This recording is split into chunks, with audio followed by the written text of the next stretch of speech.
In this video, we will show you how to use the time management function in the online ordering system.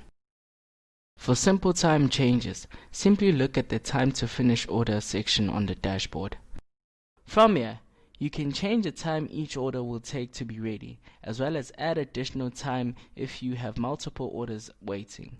Do this under the extra time per processing order category. Once you are done, click the update button. If you'd like to view more detailed settings for time management, hover over the WooCommerce option in the sidebar and click on Settings.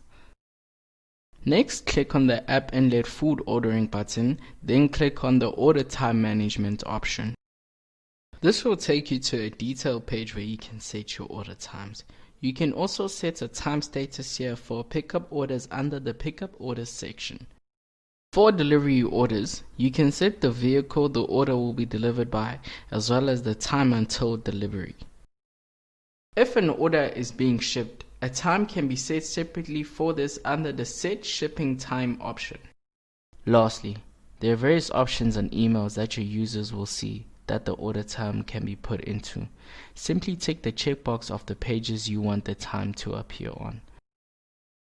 Once you are done updating your order times and details, click on the Save Changes button. This will automatically update your order times for you.